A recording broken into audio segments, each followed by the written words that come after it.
من አገኘህና ነው የምታለቅሰው? ነብዩ አለይሂ ሰላቱ ወሰለም ላንተ በመልካም አልመሰከሩልህንም ወይ አለው። ሰሃቦቹ ረሱልን አለይሂ ሰላቱ ወሰለም በሙሉ አይናቸው አይተዋቸው አውቁም።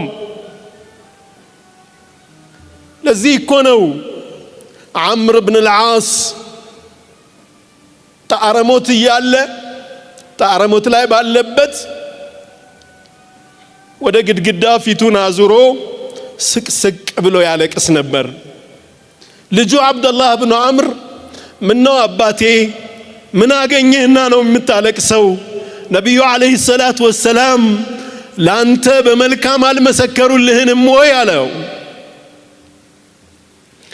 እኔ ሶስት እርከኖችን በህይወቴ አሳልፌያለሁ አለ አብዱላህ ኢብኑ ዐምር ኢብኑ አልዓስ ለልጁ ለአብዱላህ ሶስት እርከኖችን አሳልፌያለሁ።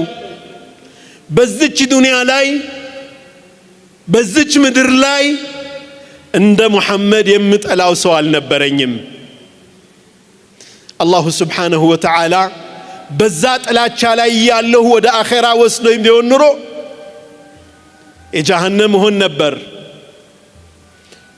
በኋላ እጄን እጃቸው ላይ አስቀመጥኩና ምን ሆን ካንተ ዐምር አሉኝ። ያ ረሱላላህ ሰለላሁ ዐለይሂ ወሰለም ቃል ልገባ ፈልጋለሁ አላቸው። ግን ሸርጥ አለኝ አላቸው። ምንድነው ቅድመ ሁኔታ አሉት። አላህ ወንጀሌን ሁሉ ሊምርልኝ አላቸው። አንተ ዐምር ሆይ እስልምና ያለፈን ሁሉ እንደሚምር እንደሚያስምር አታውቅም እንዴ አሉት ነብዩ ሰለላሁ ዐለይሂ ወሰለም።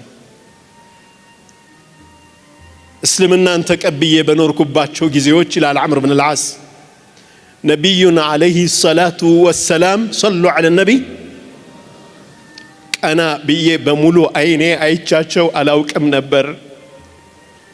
ለረጅም ዓመታት ፊታቸውን ረስቸዋለሁ።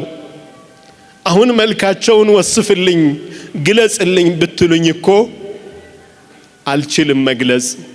በሙሉ አይኔ ከአክብሮቴ የመነጫ አይቻቸው አላውቅም። ሶስተኛው እርከን እሳቸው ከሞቱ በኋላ በብዙ ነገር ውስጥ ገባንና አላህ ምን እንደሚያደርገኝ አላውቅም፣ ይህ ነው የሚያስለቅሰኝ ይላል።